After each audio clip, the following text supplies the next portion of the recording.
नमस्कार प्यारे बच्चों, आप सभी का स्टडी 91 के इस ऑनलाइन प्लेटफॉर्म पर मैं अमित आप सभी का हार्दिक स्वागत करता हूं। मित्र, आप सभी के सामने आज की क्लास में जो हम सभी पढ़ेंगे वह चैप्टर है आकलन एवं मूल्यांकन। आकलन और मूल्यांकन की बात करें तो हम देखेंगे क्या होता है सतत, क्या होता है व्यापक मूल्यांकन, साथ ही साथ बात करेंगे उसमें अंतर क्या होता है सीखने के आकलन, क्या होता है सीखने के रूप में आकलन। इन सारी चीज़ों पर हम सभी बात करेंगे। जैसे बाल केंद्रित शिक्षा में की बात करें तो बाल केंद्रित जो क्लासरूम है उसमें मूल्यांकन कैसे करना चाहिए, इन सभी प्रोसेस पर हम सभी बात करने वाले हैं।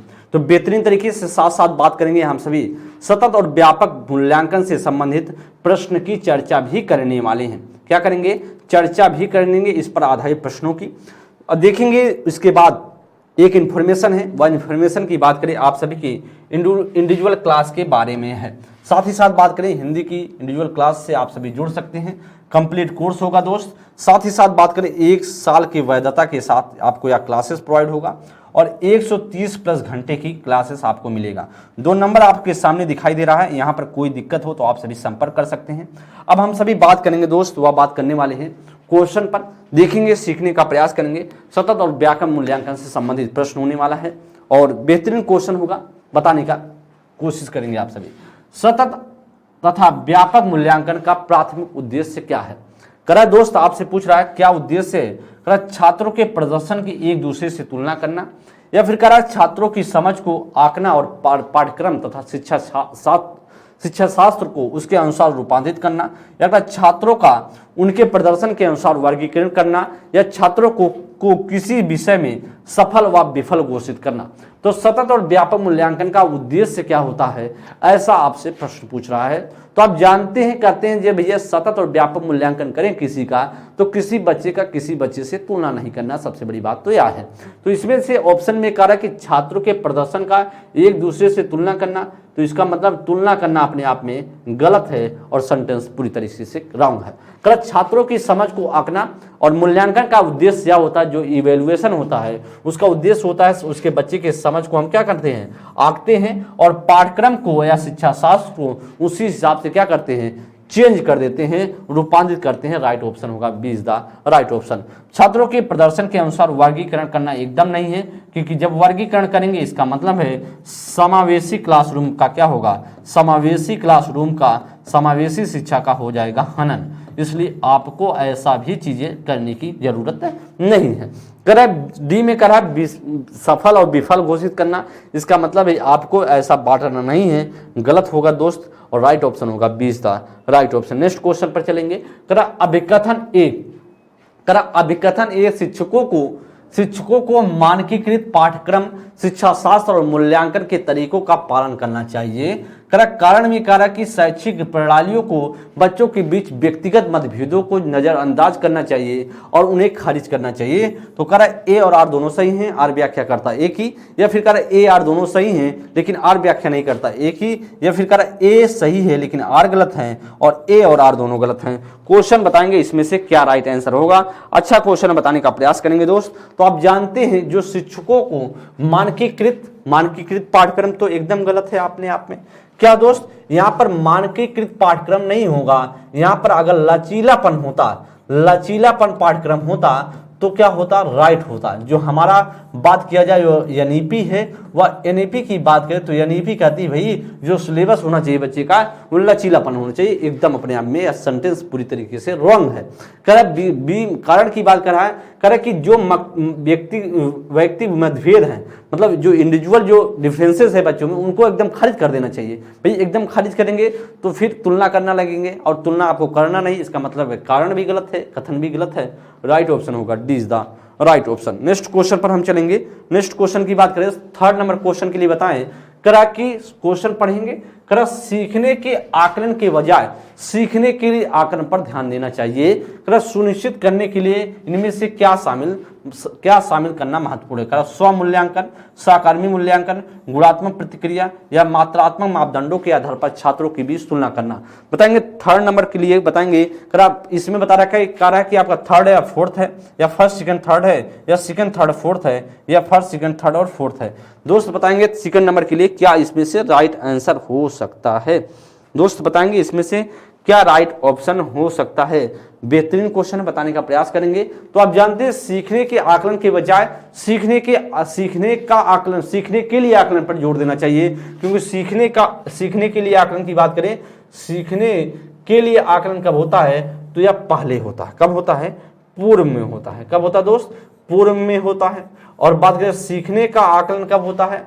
सीखने का आकलन होता है बाद में। और जब बाद में आपको नहीं जोड़ दे रहा है, कर पहले ही हमें क्या कर देना चाहिए? जोड़ देना चाहिए। इसका मतलब है स्व मूल्यांकन पर होना चाहिए, सहकर्मी मूल्यांकन होना चाहिए और गुणात्मक प्रतिक्रिया होनी चाहिए। कारण यहाँ पर ध्यान देने कि बीच तुलना करना अपने आप में गलत है। इसका मतलब है आपका राइट ऑप्शन होगा फर्स्ट, सेकेंड और थर्ड, डी आपके बाद b is the right option. Fourth number के लिए दोस्त बताएंगे, करा कथन बात करें, करा कि एक कक्षा में मूल्यांकन के लिए शिक्षकों को विविध तरीकों का प्रयोग करना चाहिए। एकदम सही है। अगर बच्चों का इवैल्यूएशन करें तो हमें क्या करना चाहिए? कई तरीकों का क्या करना चाहिए? पालन करना चाहिए। जब हम बच्चे का इवैल्यूएशन करें तो कई चीजों का हम पालन करना चाहिए, विविध तरीके अपनाने चाहिए। कारण भी बात कर रहा है कि एक कक्षा में बच्चों की सफलता और असफलता को केवल पेपर पेंसिल की परीक्षा के द्वारा सही और पूर्ण रूप से निर्धारित नहीं किया जाना चाहिए। मतलब आप ध्यान देंगे, किसी को क्या करें, जब आप पेपर पेंसिल के माध्यम से सफल और असफल घोषित ना करें, क्योंकि सफल असफल अगर पेपर पेंसिल के माध्यम से करेंगे तो हो सकता है बच्चा नकल भी कर गया हो, और अगला बच्चा नकल ना किया हो, तो इससे आपका पूरी तरीके से किसी का मूल्यांकन नहीं हो सकता है।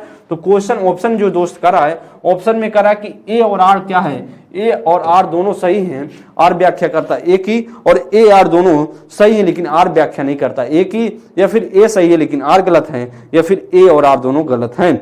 दोस्त आपका कौन सा इसमें से राइट होगा? तो हमारा जो राइट आंसर है वह राइट ऑप्शन होगा दोस्त, ए इज द राइट ऑप्शन। क्यों? क्योंकि उसका विविध तरीकों से मूल्यांकन तो करना चाहिए। साथ साथ यही सेंटेंस करा है कि आपको जो पेपर पेंसिल के माध्यम से सिर्फ नहीं, उसको कई तरीके अपनाना चाहिए। इसका मतलब है सीधा है कि जब कई तरीकों से यहाँ करा है, जो कारण है और कथन को क्या करा है, एकदम पूरी तरीके से संतुष्ट कर रहा है। इसीलिए दोस्त हमारा A is the right option. Fifth number के लिए बताएंगे, गत्यात्मक मूल्यांकन क्या समझने में मदद करता है? बच्चे के बौद्धिक स्तर को,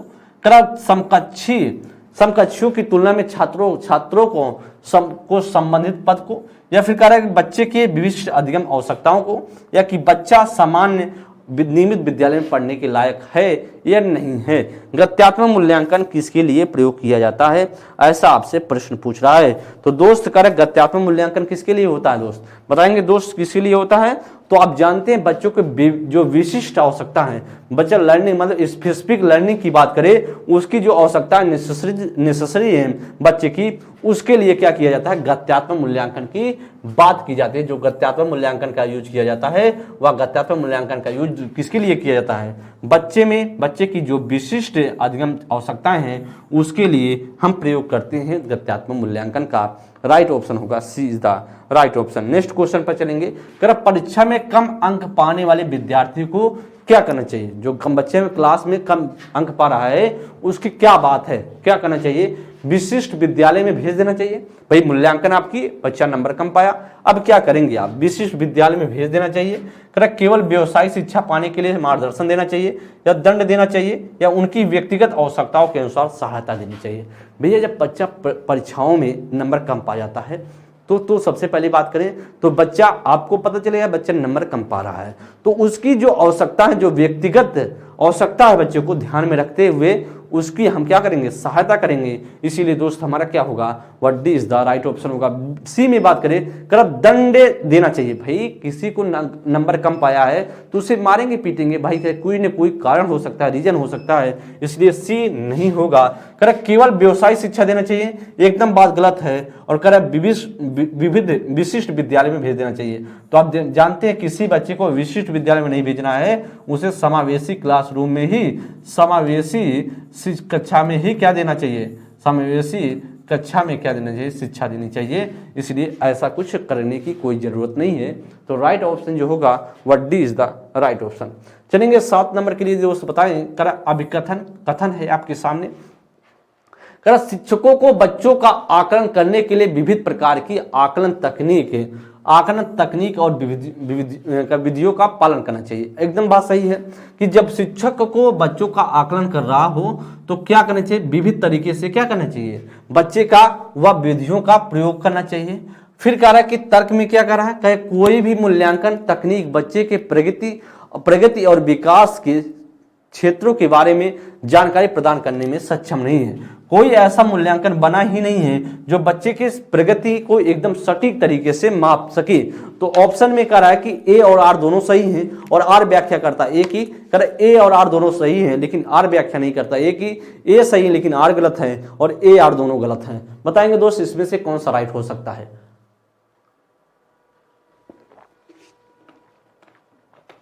दोस्त इसमें से बताएंगे क्या इसमें से करेक्ट ऑप्शन हो सकता है। 7th नंबर के लिए आपके लिए अच्छा क्वेश्चन बताने का प्रयास करेंगे। कह रहा है इसमें से कौन सा राइट ऑप्शन हो जाएगा। बताएंगे दोस्त इसमें से क्या राइट ऑप्शन होगा। आप जानते हैं कि इसमें से क्या दोनों एकदम बात राइट है। क्यों, कह रहा है कि जो बच्चों का आकलन हो वह कई तरीके से हमें आकलन करना चाहिए, एकदम बात सही है। और कह रहा है कि कोई भी मूल्यांकन ऐसा बना ही नहीं, आप भी जानते हैं कोई ऐसा मूल्यांकन है नहीं कि जो सटीक तरीके से बच्चों का मूल्यांकन कर पाए। इसलिए दोस्त हमारा राइट ऑप्शन होगा A is the right option. कह रहा है कि 8 नंबर के लिए कह रहा है कि निम्नलिखित में से कौन सी स्थिति बच्चे के लिए आकलन को नहीं दर्शाती है, सीखने के लिए आकलन को नहीं दर्शाती है। मतलब सीखने के लिए आकलन की बात करें तो इसका मतलब सीखने के लिए आकलन की कब होगा, पूर्व में होगा। और कौन सा ऐसी दशा नहीं दर्शाती है। तो आपसे पूछ रहा ऐसा प्रश्न पूछ रहा है कि छात्र सक्रिय रूप से सोचते हैं कि वह कहाँ है और कहाँ जा रहे हैं, वह कैसे पहुंचेंगे। एकदम बात सही है। क्या शिक्षक सीखने को सुसाधित करने के लिए रचनात्मक गुणात्मक प्रतिक्रिया देते हैं, या प्रदर्शन बढ़ाने के लिए छात्रों के बीच लगातार तुलना की जाती है, या कह रचनात्मक मूल्यांकन के कई तरीके जैसे सहकर्मी और स्व मूल्यांकन का उपयोग किया जाना चाहिए। 8 नंबर के लिए बताएंगे दोस्त इसमें से क्या करना चाहिए। तो कह रहा कि कौन सा आकलन नहीं दर्शाता है। इसका मतलब है कि आपसे कोई ऐसा सेंटेंस है जो इसमें से रॉन्ग है, वही रॉन्ग हमें क्या करना है, ढूंढना है। तो आप जानते हैं बच्चे जो छात्र हैं वह सक्रिय रूप से सोचते हैं, सबको पता है, सब सक्रिय रूप से सोचते हैं। वे कहाँ हैं और कहाँ जा रहे हैं और कहाँ वह कैसे पहुंचेंगे, एकदम बात सही, इसके बारे में ही सोचते हैं। तो इसका मतलब गलत नहीं है, गलत हमारा सेंटेंस पूछना है, सेंटेंस गलत ढूंढना है और गलत ही हमें राइट करना है। बी में कह रहा है कि दोस्त करेंगे रचनात्मक गुणात्मक प्रतिक्रिया देनी है, इसका मतलब राइट ऑप्शन है। तो इसका मतलब है आपको आंसर हो नहीं सकता है।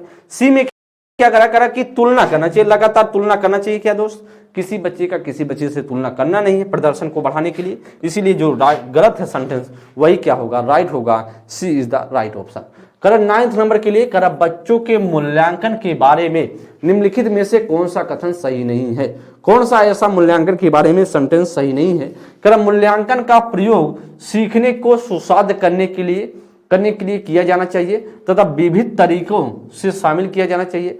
मूल्यांकन हमेशा शिक्षण अधिगम से अलग गतिविधि के रूप में किया जाना चाहिए। मूल्यांकन को शिक्षक को अपनी शिक्षा शास्त्रीय गतिविधियों पर मनन करने के लिए मौके देना चाहिए, या मूल्यांकन को संज्ञानात्मक शारीरिक और मनोवैज्ञानिक क्षेत्रों पर ध्यान केंद्रित करना चाहिए। कौन सा इसमें से ऐसा है जो सेंटेंस क्या है, गलत है। इसका मतलब आपको मूल्यांकन के बारे में पूछ रहा है क्वेश्चन, बच्चों के मूल्यांकन के बारे में, और इसमें से ऐसा आपको ढूंढना है जो सेंटेंस पूरी तरीके से रॉन्ग होगा।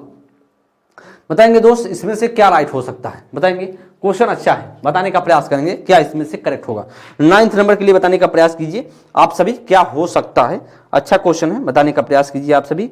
करें कि दोस्त आप जानते हैं मूल्यांकन का जो प्रयोग है वह सीखने को सुसाध्य करने के लिए किया जाना चाहिए। एकदम सही है। जब मूल्यांकन हम करते हैं तो आप देखते हैं जब बच्चा नंबर कम पा रहा है या किसी प्रकार से कोई दिक्कतें हैं मूल्यांकन करने के बाद, उसे हमें उसके लिए क्या करना चाहिए, सिखाने के लिए सुसाध्य किया जाना चाहिए। एकदम सही है। तथा विविध तरीकों को शामिल करना चाहिए। तो एकदम सही, मूल्यांकन विविध तरीकों से ही शामिल करना चाहिए। और मूल्यांकन हमेशा शिक्षण अधिगम से अलग गतिविधि। भैया मूल्यांकन क्या है अगर आपसे पूछा जाए तो आप जानते हैं कि मूल्यांकन क्या है। मूल्यांकन की बात करें तो आप जानते हैं, ध्यान देंगे, मूल्यांकन शिक्षण अधिगम की बात किया है। शिक्षण अधिगम गतिविधि का क्या है, शिक्षण अधिगम गतिविधि का हिस्सा है। गतिविधि का क्या है, हिस्सा है दोस्त। इसलिए दोस्त ध्यान देंगे आपका यही ऑप्शन क्या होगा, गलत है, क्योंकि गलत लिखा गया है और गलत ही हमें ढूंढना था। राइट ऑप्शन क्या है, B is the right option. C में कह रहा है एकदम बात सही, मनन करना चाहिए मूल्यांकन के लिए शिक्षक को, तो एकदम बात सही। डी में कह रहा है कि यह भी राइट है, क्योंकि मनोवैज्ञानिक और साथ साथ बात कर रहा है संज्ञानात्मक शारीरिक सब क्षेत्रों पर ध्यान केंद्रित करना चाहिए, और राइट ऑप्शन हमारा b is the right option हो जाएगा। नेक्स्ट क्वेश्चन पर 10 नंबर के लिए सीखने के आकलन, अगर सीखने के आकलन की बात करें तो सीखने के आकलन आप जानते कब होता है, बाद में होता है।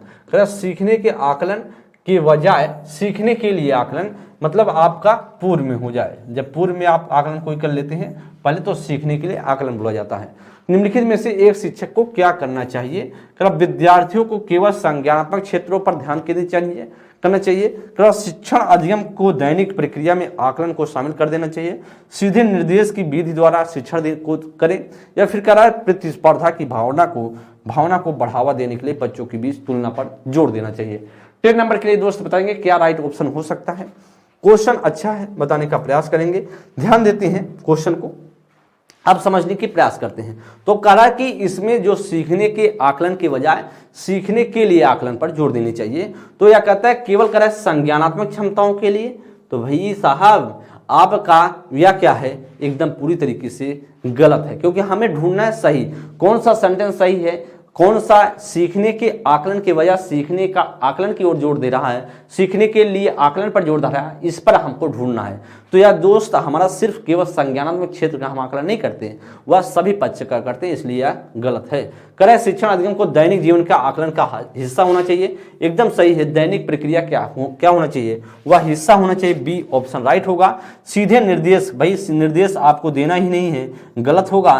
प्रतिस्पर्धा शब्द अपने आप में क्या है, गलत है। करेक्ट, प्रतिस्पर्धा की भावना को बढ़ावा देना चाहिए और तुलना करना चाहिए, तो अब तुलना और ये सारे क्या हैं, अपने आप में गलत हैं शब्द। अगले नेक्स्ट क्वेश्चन पर हम चलेंगे, ध्यान देंगे 11वें नंबर के लिए। तो इन्फॉर्मेशन है वह फ्री डिलीवरी के साथ आप सभी ऑर्डर कर सकते हैं, यह पुस्तक आपको मिलेगा और ऑफर के साथ आपको 150 रुपये में मिलेगा, तो इससे आप सभी ऑनलाइन परचेज कर सकते हैं। देख लें पुस्तक को अच्छी तरीके से, पुलिस कांस्टेबल के लिए है। आगे बात किया जाए 11वें नंबर की बात करें तो करें एक बाल केंद्रित कक्षा में मूल्यांकन क्या है। करें एक बाल केंद्रित शिक्षा में, एक बाल केंद्रित कक्षा में, क्लास में एक जो चाइल्ड सेंटर्ड क्लासरूम है उसमें करा मूल्यांकन इवेल्युएशन कैसा होना चाहिए। करा कि कुछ सामयिक परीक्षाओं द्वारा किया जाना चाहिए, करा लिखित वस्तुनिष्ठ परीक्षाओं द्वारा किया जाना चाहिए, करा बिल्कुल नहीं किया जाना चाहिए, को सीखने की प्रक्रिया का अभिन्न अंग होना चाहिए। तो मैंने आपको बताया जो मूल्यांकन होना चाहिए, चाहे वह बाल केंद्रित हो या प्रगतिशील क्लासरूम हो, वह कैसा होना चाहिए। वह बात करें सीखने की प्रक्रिया का मूल्यांकन क्या होना चाहिए, सीखने की प्रक्रिया का क्या होना चाहिए, प्रक्रिया का अभिन्न अंग होना चाहिए, प्रक्रिया का अभिन्न अंग होना चाहिए। और इसीलिए दोस्त हमारा जो राइट होगा अभिन्न अंग होना चाहिए। इसलिए दोस्त बात किया जाए इसमें से जो राइट ऑप्शन होगा वो राइट ऑप्शन होगा हमारा D is the right option. क्या होगा, D is the right option हो जाएगा। क्यों, क्योंकि बिल्कुल नहीं किया जाना चाहिए मूल्यांकन, भाई साहब किया जाना चाहिए, गलत है, बी भी गलत है और ए भी गलत है। चलेंगे नेक्स्ट क्वेश्चन पर। मूल्यांकन का उद्देश्य क्या है, क्या हमारा है पर्पज, क्या है जो मूल्यांकन का पर्पज क्या होता, उद्देश्य क्या होता, इसके बारे में पूछ रहा है। अधिगमकर्ताओं में असफलता का डर पैदा करना, प्रदर्शन के लिए बच्चों को शर्मिंदा करना, या अधिगमकर्ताओं के प्रदर्शन की एक दूसरे से तुलना करना, या अधिगमकर्ता को सीखने की प्रक्रिया में मदद करने के लिए तरीके खोजना।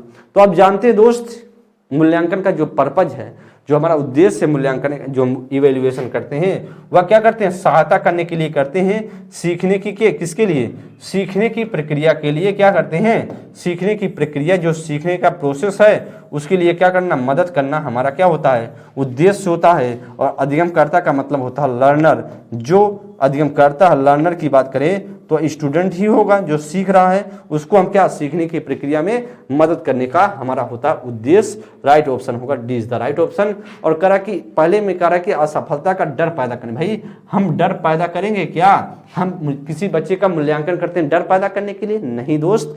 बी में करा शर्मिंदा करने के लिए करते हैं, ऐसा कुछ कार्य करेंगे तो बच्चा क्या होगा, बच्चा भाग निकलेगा, क्लास छोड़ के निकल देगा और आप पकड़ते रहना। इसलिए आपको इस तरीके से प्रक्रिया करने की कोई ज़रूरत है नहीं।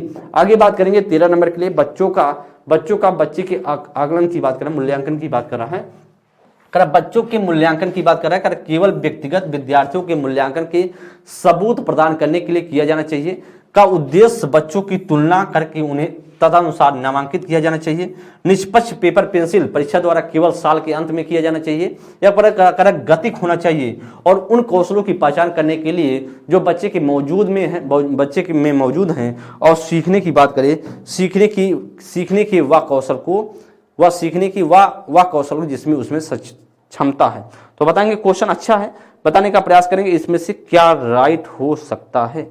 बताएंगे दोस्त इसमें से क्या राइट हो सकता है, बताएंगे इसमें से क्या करेक्ट ऑप्शन है।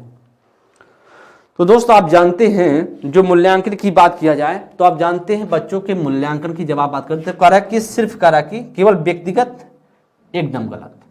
जैसे केवल व्यक्तिगत विद्यार्थियों की बात कर रहा है, केवल व्यक्तिगत विद्यार्थियों के सबूत दिए जाने चाहिए, तो केवल अपने आप में क्या है, गलत है। करेक्ट का उद्देश्य बच्चों की तुलना करने के लिए, भाई तुलना जैसे शब्द आया अपने आप में गलत है। उसके साथ साथ यहाँ पर क्या लिखा है, नामांकित किया जाना चाहिए। भाई तुलना करके नामांकित करेंगे तो एकदम गलत है, क्योंकि आपको समावेशी क्लासरूम से पढ़ा रहे हैं। अगर किसी बच्चे को भेदभाव नहीं करना है। सी में कह रहा है कि पेपर पेंसिल द्वारा केवल साल के अंत में, सिर्फ हमें कह रहा है कि पेपर पेंसिल के माध्यम से साल के अंत में पेपर कराना चाहिए। मूल्यांकन क्या उद्देश्य है, मूल्यांकन का उद्देश्य यह होता है सीखने की प्रक्रिया में बच्चे को हम सिखा रहे हैं उसकी सहायता करना जहां बच्चा फंस रहा है। अगर ऐसा कहीं दिख रहा हो तो हमारा राइट होगा। और कह रहा है कौशल में उसमें क्या करना, क्षमता है, ऐसी बात हो रही है। तो कह रहा है गतिक होना चाहिए। मूल्यांकन कैसा होना चाहिए, गतिक होना चाहिए। उन कौशलों की पहचान करें, मूल्यांकन से उन कौशलों को, उन स्किल्स का बच्चे का पहचान करें जो बच्चे में क्या हो, मौजूद हो, और सीखने के वह कौशल जिनकी उसमें क्षमता हो। मतलब कौन सा कौशल वह बेहतरीन कर सकता है, क्या वह बेहतर कर सकता है, इसके लिए क्या किया था, मूल्यांकन। ना कि डर पैदा करना, ना कि बात किया जाए वह साबुत करना या तुलना करना, ये सभी कार्य से फर्जी है। दोस्त हमारा क्या होगा, what D is the right option हो जाएगा। नेक्स्ट क्वेश्चन पर चलेंगे हम सभी। 14 नंबर के लिए बताएंगे कौन सा इसमें से राइट होगा। बच्चों के सीखने का आकलन, बच्चों के सीखने का आकलन करने के लिए एक शिक्षिका को निम्न तरीकों को इस्तेमाल करना चाहिए। कक्षा में की गई अंतःक्रिया को अपनाना चाहिए, परियोजना को, पोर्टफोलियो को, आत्म आकलन को, या फिर करा दोस्त इसमें से ऑप्शन की बात करें तो करा फर्स्ट, करा सेकंड और थर्ड, करा फर्स्ट थर्ड, सेकंड थर्ड और फोर्थ, या फिर करा फर्स्ट सेकंड थर्ड और फोर्थ, या करा फर्स्ट सेकंड थर्ड की बात करा। कौन सा इसमें से राइट होगा। 14 नंबर के लिए दोस्त बताएं कौन सा इसमें से राइट हो जाएगा। तो आप जानते हैं जो सीखने के आकलन के लिए शिक्षकों का कोई आकलन करना चाहिए, छात्रों के बीच अंतःक्रिया को भी हमें जोड़ना चाहिए। बात करें परियोजना को भी हमें क्या करना चाहिए, इस्तेमाल करना चाहिए। पोर्टफोलियो को इस्तेमाल करना चाहिए, आत्म आकलन का भी इस्तेमाल करना चाहिए। राइट ऑप्शन क्या होगा, C is the right option. क्या होगा, बच्चे के सीखने के आकलन के लिए एक शिक्षिका को क्या इस्तेमाल करना चाहिए, ऐसा आपसे प्रश्न पूछ रहा है। तो जब प्रश्न पूछ रहा है तो बच्चे क्लास में बच्चा अंतःक्रिया कैसे करता है, बच्चा जब हम आकलन करें मतलब बाद में आकलन होगा, तो क्लास में बच्चा इंटरेक्ट अंतःक्रिया कैसे कर रहा है इस पर हम जोर देंगे। परियोजना कैसे, मतलब प्रोजेक्ट जो दिया है उस पर वर्क कैसे कर रहा है उसको हम ध्यान देंगे। पोर्टफोलियो में जो रिकॉर्ड बन रहा है बच्चे में कितना प्रोग्रेस कर रहा है उस पर हम ध्यान देंगे। बच्चे का जो आत्म आकलन है, स्व आकलन को भी हम क्या करते हैं, महत्व देते हैं। इसलिए दोस्त हमारा क्या होगा, C is the right option होगा। 15 नंबर के लिए कर मूल्यांकन के बारे में, मूल्यांकन के बारे में कर इवैल्यूएशन के बारे में निम्नलिखित में से कौन सा कथन सही नहीं है। कौन सा ऐसा कथन है जो पूरी तरीके से क्या रॉन्ग है, ऐसा आपसे प्रश्न पूछ रहा है और बताने का प्रयास करेंगे क्या इसमें से राइट हो सकता है। आपसे पूछ रहा है इसमें से क्या करेक्ट होगा। सीखने के लिए मूल्यांकन सीखने सिखाने की प्रक्रिया से पहले और दौरान व बाद में होता है, या सीखने के लिए मूल्यांकन रचनात्मक मूल्यांकन को केंद्रित होना चाहिए, या अगर मूल्यांकन की प्रक्रिया गतिक होनी चाहिए, या मूल्यांकन में मानकीकृत उपकरणों के उपयोग पर ध्यान केंद्रित करना चाहिए। दोस्त बताएंगे इसमें से क्या राइट होगा। आप जानते हैं मूल्यांकन का जो सही तरीका है, मतलब आपसे नेगेटिव पूछ रहा है, मतलब इसमें से क्या कर रहा है, कौन सा कथन सही नहीं है ऐसा आपसे क्या कर रहा है, प्रश्न पूछ रहा है। और ऐसा प्रश्न कौन सा नहीं है यही आपको क्या करना है, ढूंढना है। यही क्या करना है, ढूंढना है। तो आप कह रहे हैं कि सीखने के लिए मूल्यांकन सीखने सिखाने की प्रक्रिया के पहले होनी चाहिए। मतलब मूल्यांकन क्या पहले भी कर लें आप, मतलब सिखाने के पहले भी कर लें और दौरान भी करें मूल्यांकन। जब आप मूल्यांकन देखिए, पहले आप किसी बच्चे को सिखाने के पहले मूल्यांकन करना चाहिए, उसके साथ साथ दौरान भी करना चाहिए और बाद भी सीखने के बाद भी हमें क्या करना चाहिए, मूल्यांकन करना चाहिए। इसका मतलब तीनों प्रोसेस से हमें गुजरना चाहिए जब बच्चे का हम मूल्यांकन करें। एकदम बात सही है, लेकिन हमें ढूंढना है गलत, कौन सा गलत है, राइट नहीं। हमको सही नहीं सेंटेंस ढूंढना, हमको गलत सेंटेंस ढूंढना है। तो सेंटेंस जो गलत होगा वही हमारा करेक्ट होगा। तो इसका मतलब बी में कह रहा है सीखने के लिए मूल्यांकन रचनात्मक मूल्यांकन पर केंद्रित होना चाहिए। एकदम मूल्यांकन जो हो, इवेल्युएशन हो, वह बच्चे का कैसा मूल्यांकन हो, वह रचनात्मक मूल्यांकन हो। इसका मतलब है सही है। कर मूल्यांकन की प्रक्रिया गतिक होनी चाहिए, यह भी सही है, गतिक होनी चाहिए। और लेकिन करेक्ट डी में क्या करें, मूल्यांकन में मानकीकृत उपकरणों की उपयोग पर ध्यान केंद्रित करना चाहिए। आपको जो उपकरण इस्तेमाल करना है वह लचीलापन उपकरण करना, क्या करना है, लचीलापन उपकरण को इस्तेमाल करना है, ना कि बात किया जाए वह आपको उपकरण इस्तेमाल करना मानकीकृत। इसलिए दोस्त हमारा जो राइट होगा वह डी राइट होगा। क्या होगा, वह डी ऑप्शन राइट हो जाएगा। क्यों, क्योंकि देख पा रहे होंगे 15 का जो इसमें हम जानते हैं लचीलापन उपकरण को इस्तेमाल करना है, ना कि मानकीकृत। अगले नेक्स्ट क्वेश्चन पर चलेंगे 16 नंबर के लिए। आकलन के संदर्भ में राष्ट्रीय शिक्षा नीति 2020 क्या प्रस्तावित करती है। जो एनईपी है वह आकलन के संदर्भ में बात करें, असेसमेंट के संदर्भ में किसको प्रस्तावित करती है, ऐसा आपसे क्या कर रहा है, प्रश्न पूछ रहा है। तो बताएंगे इसमें से क्या राइट आंसर हो सकता है। करा कि विश्लेषण और आलोचनात्मक सोच जैसे उच्च क्रम का कौशल का परीक्षण करना, कर प्रत्यास्पण आधारित वस्तुनिष्ठ प्रकार के परीक्षण को, या आकलन के योगात्मक तरीकों को, या परीक्षा के लिए सीखने पर। तो जो एनईपी 2020 है, जो नेशनल एजुकेशन पॉलिसी है 2020, वह दोस्त बात किया जाए वह आकलन के संदर्भ में कहती है कि बच्चे को हमें क्या आंकना है, बच्चे के विश्लेषण जो एनालिसिस है और आलोचनात्मक जो क्रिटिकल थिंकिंग है, सोच है, उसको कैसे, जैसे उच्च क्रम के कौशल का परीक्षण करना चाहिए। इन सभी का हम उस पर जोर देना चाहिए बच्चे के। और राइट ऑप्शन क्या होगा, वह ए होगा। तो प्रत्यास्पण हो नहीं पाएगा, क्योंकि प्रत्यास्पण की बात करें तो रिकॉल पर आधारित, इसका मतलब गलत होगा। योगात्मक तरीके से अपने आप में नहीं होना चाहिए आकलन का, वह कहता है एनईपी कैसा होना चाहिए, वह रचनात्मक तरीके पर जोर देता है। किस पर, रचनात्मक तरीके पर जोर देता है। इसका मतलब यह भी सेंटेंस होगा गलत। आपकी में सी में डी में कह रहा है परीक्षा के लिए सीखना, तो परीक्षा के लिए सीखना नहीं बच्चा, इसलिए दोस्त यह भी क्या होगा, गलत होगा। और राइट ऑप्शन होगा A is the right option. Question देखिए इसी तरीके से पेपर में कहीं ना कहीं आपके पूछे जाते हैं। और आपका जो राइट होगा वह 16 का A is the right option. Next question पर 17 नंबर के लिए बताएंगे, मूल्यांकन का केंद्र क्या होना चाहिए। जब आप मूल्यांकन कर रहे हो तो क्या केंद्र में रख करके इवेल्युएशन कर रहे हो तो हमें क्या सेंटर्ड में रखना चाहिए, का अधिगमकर्ता का क्या नहीं कर सकता है, इसका चित्रण करना चाहिए। करा कि दूसरे बच्चों की तुलना में अधिगमकर्ता के प्रदर्शन का स्पष्टीकरण करना चाहिए। क्या मानक वर्ग में बच्चे की लेबलिंग करना चाहिए, या अधिगमकर्ता क्या और कैसे सीख रहा है, इसका चित्रण वर्णन करना चाहिए। दोस्त आप जानते हैं मूल्यांकन का उद्देश्य जो होता है, मूल्यांकन को हम जब केंद्र में रखते हैं तो यह देखते हैं कि व्यक्ति क्या कर सकता है और उसमें क्या क्या क्षमताएं हैं, क्या सीख सकता है, कैसे सीख रहा है, इसके लिए हम मूल्यांकन करते हैं। अदरवाइज इसके लिए मूल्यांकन नहीं करते क्या उसमें क्षमता नहीं है, हम करते हैं क्या उसमें क्षमता है और बच्चा कैसे सीख सकता है, इसके लिए हम करते हैं। इसीलिए दोस्त हमारा क्या होगा, जो मूल्यांकन का जो केंद्र बिंदु है वह राइट ऑप्शन होगा डी। तो कारण मानक वर्ग के लिए बात ऐसा कुछ नहीं करता मूल्यांकन, या सेंटेंस गलत होगा। तुलना तो अपने आप में क्या है, गलत है, या भी गलत होगा। अधिगमकर्ता क्या नहीं कर सकता है, भाई कर सकता है इसके लिए मूल्यांकन करते, नहीं कर सकता इसके लिए नहीं। तो हमारा क्या होगा, यह भी सेंटेंस पूरी तरीके से रॉन्ग है। 17 का जो होगा D is the right option होगा। चलिए 18 नंबर के लिए दोस्त बताएं क्या करेक्ट ऑप्शन होगा। आप एक अध्यापक हैं जो विश्वास करता है, जो विश्वास करता है, आप एक अध्यापक हैं जो विश्वास करता है कि बच्चे विभिन्न गतियों और अलग अलग तरीके से सीखते हैं। सब जानते हैं बच्चे अलग अलग तरीके से सीखते हैं। आप अपनी कक्षा में ऐसे आकलन आकलन योजना करेंगे जो कैसा हो, करा सभी विद्यार्थियों के लिए समान हो, करा केवल वस्तुनिष्ठ प्रश्नों को सम्मिलित करेंगे, करा बच्चे के सीखने के तरीके से संबंधित ना हो, करा आकलन के अलग अलग तरीकों पर आधारित हो। तो बताएंगे किस प्रकार से आप क्या करेंगे, इस्तेमाल करेंगे, ऐसा आपसे कर प्रश्न पूछ रहा है। तो बताएंगे आपका इसमें से क्या राय है, जी बताने का प्रयास करेंगे इसमें से क्या राइट हो सकता है।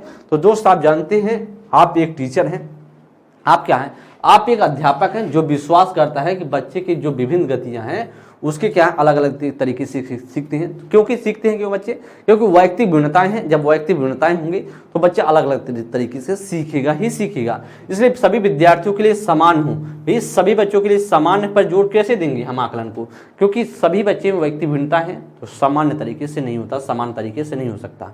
केवल वस्तुनिष्ठ प्रश्नों को सम्मिलित करेंगे, नहीं भैया, वस्तुनिष्ठ प्रश्नों से हम पूरी तरीके से सही आकलन नहीं कर सकते हैं। बच्चे के जो सीखने से क्या हो तरीके से संबंधित ना हो करा संबंधित ना हो, संबंधित होना चाहिए, इसका मतलब गलत है।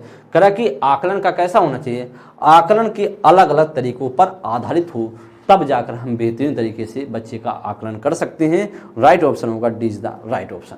चलेंगे नेक्स्ट क्वेश्चन पर। 19 नंबर के लिए दोस्त बताएंगे, करा कि समग्र मूल्यांकन के उद्देश्य को ध्यान में रखते हुए अध्यापक को क्या करना चाहिए। करा प्रश्नोत्तरी में केवल, यहां पर बात करें 19 नंबर है, क्या करेंगे, केवल सही उत्तरों के आधार पर प्राप्त अंकों पर विचार करना चाहिए, या फिर करा दोस्त आपसे करा केवल बच्चों द्वारा की गई त्रुटियों पर विचार करना चाहिए, या विद्यार्थियों के लिए सीखने से प्राप्त उत्पाद और प्रक्रिया पर विचार करना चाहिए, या सभी विद्यार्थियों के लिए मानकीकृत परीक्षाओं पर प्रयोग करना चाहिए। कारण समान मूल्यांकन के उद्देश्य को ध्यान में रखते हुए अध्यापक को क्या करना चाहिए। समग्र का मतलब है व्यापक मूल्यांकन की बात कर रहा है, तो किस पर हम ध्यान देना चाहिए, ऐसा आपसे क्या कर रहा है, प्रश्न पूछ रहा है। तो आप जानते हैं दोस्त प्रश्नोत्तरी में केवल सही उत्तरों के आधार पर प्राप्त अंकों पर विचार करेंगे। भाई सही तरीके से सिर्फ प्रश्नोत्तरी का सही उत्तरों पर आप विचार करके करेंगे तो सही मूल्यांकन नहीं कर सकते हैं, या केवल सही उत्तरों की बात कर रहा है, गलत हो जाएगा। करेक्ट बी में करेक्ट केवल बच्चों द्वारा त्रुटियों पर विचार करना चाहिए, या भी क्या है, गलत है। केवल लगने से अपने आप में निगेटिव हो जाता है। विद्यार्थियों के लिए सीखने से प्राप्त उत्पाद और प्रक्रिया पर क्या करना चाहिए, विचार करेंगे। जो बच्चे ने क्या सीखने पर क्या उत्पाद किया, क्या प्राप्त किया और क्या प्रक्रिया रही, इस पर हमें क्या करना है, विचार करना है, थिंकिंग करना है। और इसीलिए दोस्त हमारा क्या होगा, या क्या होता है, समग्र मूल्यांकन का उद्देश्य होता है। राइट ऑप्शन होगा सी। और डी में कह रहा है कि मानकीकृत परीक्षणों की बात कर रहा है, तो आप जानते हैं मानकीकृत परीक्षण नहीं, यहाँ पर क्या होना चाहिए था, लचीलापन होना चाहिए था। किसका, लचीला परीक्षण होता तो बात सही होता। इसलिए दोस्त हमारा एक गलत है। राइट ऑप्शन होगा C is the right option. Next question पर हम चलेंगे। कह रहा है कि 20 नंबर के लिए कह रहा है एक प्रगतिशील कक्षा में एक कह रहा है प्रोग्रेसिव जो क्लासरूम है, क्या है दोस्त, वह प्रोग्रेसिव है, प्रोग्रेसिव क्लासरूम है। और ऐसी बात कर रहा है, कह रहा है कि निम्न में से कौन सी मूल्यांकन विधि का इस्तेमाल नहीं होता होगा। मतलब इस्तेमाल कौन सा इसमें से नहीं होता होगा, ऐसा आपसे प्रश्न पूछ रहा है। कह रहा अध्यापकों द्वारा मननशील जर्नल का प्रयोग करना, या फिर कह रहा स्व मूल्यांकन और समकक्षी मूल्यांकन, या कह रहा केवल मानक निर्देशित मूल्यांकन पर आश्रय, या कह रहा विद्यार्थियों को पोर्टफोलियो तैयार करना। तो कह रहा प्रगतिशील कक्षा में निम्न में से कौन सी विधि का इस्तेमाल नहीं होता होगा, ऐसा आपसे प्रश्न पूछता है। इसका मतलब कौन सा ऐसा सेंटेंस है जो गलत है, वही आपको ढूंढ कर निकाल लेना है, वही क्या करना है, ढूंढ कर निकाल लेना है। तो आप जानते हैं अध्यापकों के द्वारा मननशील जर्नल का इस्तेमाल किया जाता है, इसका मतलब है प्रगतिशील शिक्षा में ऐसा होता है। कह स्व मूल्यांकन और समकक्षी मूल्यांकन पर जोर दिया जाता है, यह भी सही है। लेकिन दोस्त बात करें, यह भी दोनों पार्ट सही है, क्योंकि हमसे निगेटिव पूछा, क्योंकि नहीं उधर लिखा हुआ है। तो केवल मानक निर्देशित, तो एक मानक निर्देशित की बात कर रहा है, भाई गलत हो जाएगा। इसके लिए हमारा क्या राइट होगा, वह गलत ही क्या होगा, राइट होगा। राइट ऑप्शन होगा C is the right option. विद्यार्थियों को पोर्टफोलियो तैयार करना है, क्योंकि बच्चे का रिकॉर्ड रखेंगे, पता रहेगा बच्चे ने कितना प्रोग्रेस किया, और इसलिए कोई अगर डेटा मांगता है बच्चे का तो आप सही तरीके से बच्चे को बता पाएं कि बच्चे में कितना प्रोग्रेस हुआ। चलेंगे दोस्त, इन्फॉर्मेशन है यूपी 83 पेट का, इन्फॉर्मेशन पेट का है, कंप्लीट पैकेज आपके सामने होगा। कंप्लीट कोर्स आपको लेना है तो 1299 का है। हिंदी इंडिविजुअल बैच लेनी है 249 का है, और डिटेल बुक लेनी है तो आपको 299 का है। प्रैक्टिस बुक लेना है आपको 90 रुपये का है, और कम्बो बुक लेना है आपको 380 रुपये का। दोस्त 2 पुस्तक आपके सामने दिखाई दे रहा है, एक अध्ययन सामग्री है संपूर्ण, एक प्रैक्टिस बुक है। 2 पुस्तक आपके सामने है, इसे ऑनलाइन ऑफलाइन दोनों तरीके से परचेज कर सकते हैं। 2 नंबर दिए गए हैं, कोई दिक्कत हो तो आप सभी संपर्क कर सकते हैं। साथ ही साथ अपनी हिंदी की पुस्तक आप सभी ऑनलाइन परचेज कर सकते हैं। कन्फर्म ऑर्डर के लिए आप सभी की यहाँ पर नंबर दिए गए हैं, यहाँ पर बात करके चीज़ें अपना सरलतापूर्वक चीज़ें कर सकते हैं। आगे बात करेंगे हम, ध्यान देंगे नेक्स्ट क्वेश्चन पर समझने का प्रयास करेंगे। 21 नंबर के लिए बताएंगे सतत और व्यापक मूल्यांकन की बात कर रहा है, तो करें सतत और मतलब कंटिन्यूअस एंड कॉम्प्रिहेंसिव मूल्यांकन की बात करें, इवैल्यूएशन की बात कर रहा है। जो कॉम्प्रिहेंसिव है और जो कंटिन्यूअस है, इसका इवैल्यूएशन की बात कर रहा है। में सतत से क्या तात्पर्य है, जो सतत का मतलब, जो कंटिन्यूअस का क्या मतलब है भाई। हमारा सतत का जो सतत और व्यापक मूल्यांकन है, उसमें सतत का मीनिंग क्या होता है, ऐसा आपसे प्रश्न पूछ रहा है। अध्यापन के दौरान विभिन्न उपकरणों का प्रयोग करते हुए छात्रों का साथ साथ मूल्यांकन करना, उसकी सहायता करना। अंकों, ग्रेड व अन्य प्रकार के छात्रों की उपलब्धि का सतत तुलना करना, या निश्चित अंतराल पर पूरे शैक्षणिक वर्ष में औपचारिक पेपर पेंसिल देना, परीक्षा लेना, या फिर समय समय पर बच्चों की स्मरण और प्रत्याह्वान की योग्यता का मनन करना। अब बताएंगे इसमें से 21 नंबर के लिए क्या राइट होगा। अच्छा क्वेश्चन बताने का प्रयास करेंगे।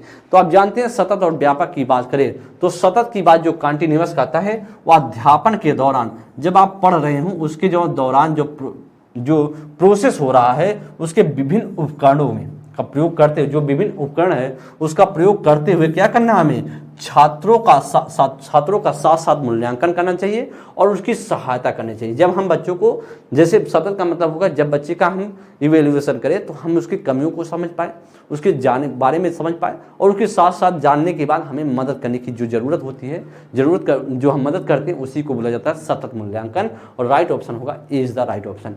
बी में कह रहा है कि आप ध्यान देंगे तुलना करना चाहिए। तुलना तो अपने आप में सतत तुलना करना चाहिए नहीं, निरंतर अंतराल पर औपचारिक तरीके से नहीं होगा। वर्ष में जब हो रहा है तो इसका मतलब योगात्मक आकलन की बात कर रहा है, गलत हो जाएगा। बच्चों को स्मरण की बात करें, रट्टे के लिए आप सभी जो सतत मूल्यांकन करते हैं, नहीं भैया, आपका जो हम प्रयोग करते हैं बच्चे को चीज़ों को, कमियों को समझ पाए और उस हिसाब से हम बच्चे का निदान कर पाए, इसके लिए मूल्यांकन किया जाता है।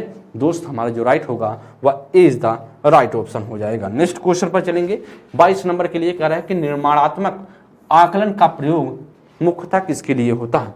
जो निर्माणात्मक है, जो फॉर्मेटिव असेसमेंट है, जो आप बात करें फॉर्मेटिव असेसमेंट है, जिसे हम बोलते हैं रचनात्मक, इसे एक नाम से और बोला जा सकता है रचनात्मक आकलन। क्या बोला जा सकता है, रचनात्मक आकलन कह सकते हैं आप सभी।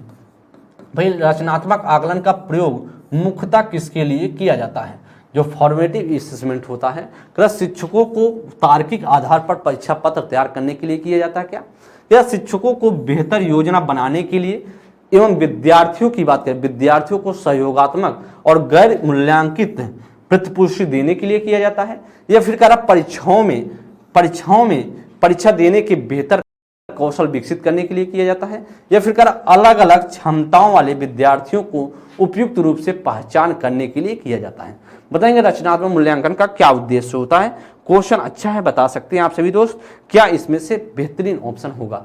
शिक्षकों को तार्किक आधार पर परीक्षा तैयार करने के लिए किया जाता है, क्या ऐसा रचनात्मक मूल्यांकन नहीं। इसका मूल्यांकन का उद्देश्य या नहीं है कि बच्चा भाई प्रश्न तैयार करने के लिए, ऐसा प्रश्न जो तार्किक रूप से आधार बना करके प्रश्न तैयार के लिए, इसका उद्देश्य नहीं होता है। शिक्षकों को बेहतर योजना बनाने, जो शिक्षक बेहतर योजना बना पाए, उसके साथ साथ विद्यार्थियों को सहयोगात्मक, बच्चे को कहाँ कहाँ हेल्प करना उसके लिए, और बात करें गैर मूल्यांकित पुष्टि प्राप्त करने के लिए किया जाता है किसका, रचनात्मक मूल्यांकन का, जिसे निर्माणात्मक मूल्यांकन कहते हैं, इसके लिए किया जाता है। विद्यार्थियों में परीक्षा देने के बेहतर कौशल के लिए किया जाता है, पेपर के लिए एकदम गलत है। पेपर जैसे शब्द आया, इसका मतलब है सिर्फ सीखना, जो आकलन होता है पेपर से संबंध नहीं है, सिर्फ परीक्षा से संबंध नहीं है। पूरे जीवन में आपको जो भी गलतियां हो रही हैं, जहां पर आप गलती कर रहे हैं, जहां पर आप चीजें नहीं सीख पा रहे हैं, उसे हम क्या करना है, सुधारना है। इसलिए दोस्त हमारा सी क्या है, गलत होगा। अलग अलग क्षमताओं वाले विद्यार्थियों के लिए पहचान करने के लिए किया जाता है। भाई मूल्यांकन क्या अलग अलग क्षमताओं के लिए करते हैं, उसके लिए सिर्फ नहीं करते हैं दोस्त, उसको पहचानने की बात करते हैं, सुधार करने के लिए भी करते हैं। मतलब पहचान करके सुधारेंगे तब जाकर पूर्ण होगा। लेकिन इसमें क्या है, अधूरा लिखा गया। क्या लिखा गया है, अधूरा सेंटेंस लिखा गया है। और अधूरा सेंटेंस लिखने से क्या हो गया, यह सेंटेंस राइट नहीं है दोस्त। जो होगा वह b is the right option होगा। नेक्स्ट क्वेश्चन पर हम चलेंगे। करा अगले नेक्स्ट क्वेश्चन की बात करेंगे, ध्यान देंगे। करा कि आपसे प्रश्न पूछ रहा है, करा किसी शिक्षक के सीखने का मूल्यांकन सुनिश्चित करने के लिए क्या करना चाहिए। करा अंकों के आधार पर विद्यार्थियों में तुलना करना चाहिए। करा प्रत्येक बच्चे के कार्य का विश्लेषण करना और उनके अवबोध में अंतर ज्ञात करना चाहिए। या फिर करा किसी मूल्यांकन परीक्षा में केवल हाँ नहीं के प्रश्न दोनों होने चाहिए। या करा बच्चों की स्मरण शक्ति को पेपर पेंसिल के द्वारा परखना चाहिए। तो करा किसी शिक्षक को सीखने का मूल्यांकन सुनिश्चित करने के लिए क्या करना चाहिए, शिक्षक को क्या करना चाहिए सुनिश्चित करने के लिए। तो कर अंकों के आधार पर विद्यार्थियों में तुलना करना। तो आप जानते हैं अंक के आधार पर किसी बच्चे का तुलना नहीं, मूल्यांकन का उद्देश्य बच्चे के अंक के आधार पर तुलना करना नहीं होता है, यह एकदम गलत है। कर प्रत्येक बच्चे के कार्य का विश्लेषण करना, बच्चे के जो कार्य बच्चे ने किया है उसका हम क्या करेंगे, एनालिसिस करेंगे, विश्लेषण करेंगे। और उसके अवबोध, उसके समझ में क्या करें, जो अवबोध है इसका मतलब समझ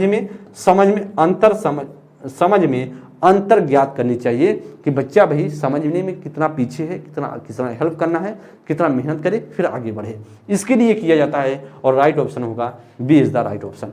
सी में क्या रहा है, केवल हाँ नहीं के, भाई केवल हाँ नहीं से क्या हो जाएगा, गलत होगा। सी में डी में करा है, डी में स्मरण शक्ति, और स्मरण शक्ति के लिए मूल्यांकन होता है कि आपने कितना रट्टा मार दिया, उसके लिए नहीं होता है। इसलिए दोस्त हमारा b is the right option. Next question पर 24 नंबर की बात करेंगे। करा कि प्रश्न पढ़े, करा निम्न में से कौन सा कथन मूल्यांकन हेतु मानकीकृत परीक्षणों के संदर्भ में सही है। मतलब ऐसा आपसे प्रश्न पूछ रहा है, कौन सा मानकीकृत परीक्षणों के संदर्भ में सही है, मतलब स्टैंडर्डाइजेशन बात करी जाए, वह टेस्ट की बात कर रहा है, वह किसके लिए उपयुक्त है, मतलब सही है। मतलब आपको लचीलापन परीक्षण की बात नहीं कर रहा है, मानकीकृत परीक्षण के संदर्भ में सही है। करे या छात्रों में अपसारी चिंतन को प्रोत्साहित करते हैं, वे मूल्यांकन के सख्त ढांचे संरचनाओं पर आधारित होते हैं, वे अधिगमकर्ताओं की आवश्यकताओं और विविधताओं पर आधारित विभिन्न प्रयोगों का उपयोग करते हैं। करब वे मानते हैं कि प्रत्येक व्यक्ति प्रत्येक भिन्न गति से सीखते हैं। क्या मानकीकृत परीक्षण क्या मानता है, आप बताएंगे। जो मानकीकृत परीक्षण है वह क्या मानता है दोस्त, आप बताएंगे क्या मानता। अच्छा क्वेश्चन है। तो मानकीकृत परीक्षण क्या मानता है, वह सख्त ढांचों पर आधारित होता है। मानकीकृत का मतलब यही होगा कि एक कोई ऐसा मूल्यांकन, ऐसा इवेल्युएशन, जो ऐसा टेस्ट जो किसी मूल्यांकन को सख्त ढांचे थी, मतलब एकदम सटीक अगर आ रहा है तो ही चीज सही हो पाएगा। मतलब मूल्यांकन के जो सख्त ढांचे हैं या संरचना है उसी पर आधारित की बात करता क्या, मानकीकृत। और इसीलिए दोस्त हमारा क्या होगा, B is the right option. अगर ध्यान देंगे, अगर यही पर क्वेश्चन आपसे पूछा लिया जाता है कि लचीलापन अगर लिखा होता, क्या होता है, लचीलापन लिखा होता है, लचीलापन परीक्षण होता, अगर यहीं पर लिख देता कि लचीलापन परीक्षण के संदर्भ में कौन सा सत्य है, कौन सा सही है, तो फिर हमारा ए भी हो जाता और सी भी होता और डी भी होता। लेकिन हमसे पूछ रहा मानकीकृत, तो मानकीकृत की वजह से हमारा बी ऑप्शन राइट होगा। समझ गए होंगे। नेक्स्ट क्वेश्चन पर हम चलते हैं 25 नंबर के लिए। करा कि एक अध्यापिका पूरे वर्ष के दौरान कर अध्ययन संबंधी गतिविधियों में संलग्न बच्चों को बारीकी से अवलोकन करती है। मतलब पूरे वर्ष क्या करती है, अवलोकन करती है, उनके कामों के नमूने का संकलन करती है और प्रत्येक बच्चे के लिए अवलोकन डायरी भी रखती है। इस प्रकार का मूल्यांकन क्या कहलाता है, क्या मानक एवं स्वरूप वाला कहलाता है, या संकल्पनात्मक या अध्यापक केंद्रित कहलाता है, या सतत और समग्र कहलाता है, या मानक आधारित एवं संबंध युक्त कहलाता है। बताएंगे दोस्त 25 नंबर के लिए क्या राइट होगा। अच्छा क्वेश्चन बताने का प्रयास करेंगे, वह क्या कहलाता है।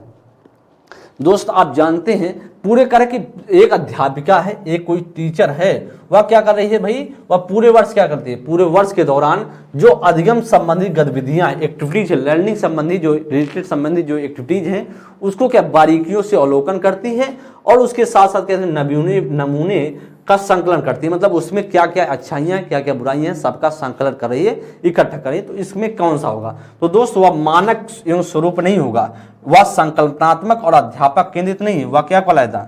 वह कंटिन्यूअस एंड कंप्रिहेंसिव मूल्यांकन कराता है जब आप इस तरीके से कार्य करते हैं। राइट ऑप्शन होगा C is the right option. Next question पर चलेंगे 26 नंबर के, कर आकलन का उद्देश्य क्या है? द पर्पज ऑफ असेसमेंट क्या होता है आप बताएंगे? कर बच्चों को भयमुक्त परिवेश में अध्ययन के लिए प्रेरित करना होता है, या बच्चों को धीमी गति से सीखने वाले प्रखर और समस्यात्मक रूपों में चिन्हित करना होता है, या माध्यम पर विश्वसनीय पुष्टि देना होता है, या क्लास में प्रतियोगिता को प्रोत्साहित करना होता है? बताएंगे दोस्त 26 नंबर के लिए क्या राइट होगा? अच्छा क्वेश्चन है, बताएंगे इसमें से क्या राइट हो सकता है? आप बताएंगे इसमें से, कहेंगे इसमें से क्या राइट होगा? तो आकलन का क्या उद्देश्य होता है? आकलन का भैया उद्देश्य होता है भय मुक्त वातावरण को जनरेट करना होता है, और साथ साथ बात करें और साथ साथ विश्वसनीय पुष्टि देने की बात होती है। तो ध्यान देंगे, यहां से थोड़ा सा आप ए ऑप्शन में कंफ्यूज हुए तो आप सटीक ऑप्शन सीधा देकर के ए ऑप्शन में चले जाएंगे। यहाँ पर क्यों ऐसा आपसे मैं कर रहा हूं? क्योंकि यहाँ पर भय युक्त लिखा है। अगर भय मुक्त लिखा होता, क्या है? भय मुक्त लिखा होता तो भय मुक्त, अगर भय मुक्त परिवेश लिखा होता तो राइट होता है। भय युक्त लिखा है और ऐसे बच्चे कर जाते हैं गलती। भय युक्त में थोड़ा सा अंतर हुआ और हो जाता है गलत। तो बच्चों को भय मुक्त होता तो परिवेश में अध्ययन करने के लिए प्रेरित करना या तो होता आकलन का उद्देश्य, या भी है, लेकिन यहाँ भय युक्त लिखा है तो भाई डरावनी माहौल का बनाना चाहिए। क्या जो आकलन का उद्देश्य है वह कह रहा है ऑप्शन ए में कि भैया जो हम आकलन करें वह भैया डरावनी हो, मतलब ऐसा हो, तो एकदम गलत होगा। बी में कह रहा है कि धीमी गति से सीखने वाले, भाई सीखने के लिए हम तो करते हैं, मतलब धीमी गति से इस पर समस्या वाले बच्चों को चिन्हित करने में करते हैं। क्या सिर्फ चिन्हित करते हैं? नहीं, चिन्हित करके उसका समस्या का निदान करने में भी करते हैं, इसलिए सेंटेंस पूरी तरीके से राइट नहीं है। सी में कह रहा है कि विश्वसनीय प्रतिपुष्टि है, और राइट ऑप्शन क्या है आपका? सी इज द राइट ऑप्शन। और डी में क्या कर रहा है? प्रतियोगिताओं को प्रोत्साहित करना चाहिए। भाई प्रतियोगिता को प्रोत्साहित नहीं करना है, प्रतियोगिता को आपको हतोत्साहित करना है, कंपटीशन को बढ़ावा नहीं देना है। इसलिए दोस्त हमारा क्या होगा? वह दोस्त हमारा C is the right option. Next question पर 27 नंबर के लिए करेक्ट दावा कर रहा है, कथन क्या है? अध्यापक के द्वारा आकलन और मूल्यांकन के विभिन्न तरीकों का इस्तेमाल किया जाना चाहिए।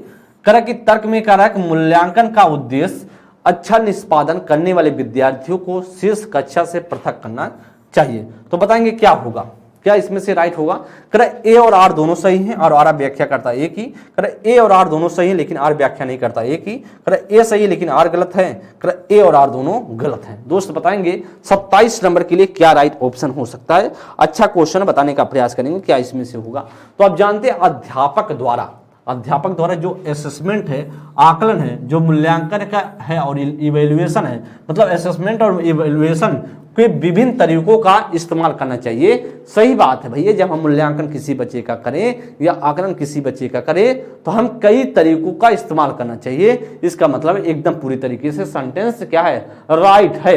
अब बी में तर्क में क्या कर रहा है? तर्क में कर रहा है मूल्यांकन का उद्देश्य अच्छा निष्पादन करने वाले विद्यार्थियों को अलग करना चाहिए। भाई जब अलग कर देंगे इसका मतलब क्या है? आप समावेशी क्लासरूम का क्या कर रहे हैं? समावेशी शिक्षा का क्या कर रहे हैं? हनन कर रहे हैं। और जब समावेशी शिक्षा का हनन करेंगे इसका मतलब है पूरी तरीके से वह सेंटेंस राइट हो नहीं सकता है, क्योंकि हम समावेशी क्लासरूम सभी बच्चों को साथ लेके चलेंगे, किसी को वर्गीकृत नहीं करेंगे, किसी को अलग करने की कोई जरूरत नहीं है। इसलिए तर्क पूरी तरीके से गलत है और राइट क्या होगा? ए सही है लेकिन आर क्या है? पूरी तरीके से गलत है। सी ऑप्शन करेक्ट होगा। नेक्स्ट क्वेश्चन पर हम चलेंगे दोस्त, चलेंगे आप 28 नंबर के लिए बताएं तरह मूल्यांकन को क्या सूचित करना चाहिए।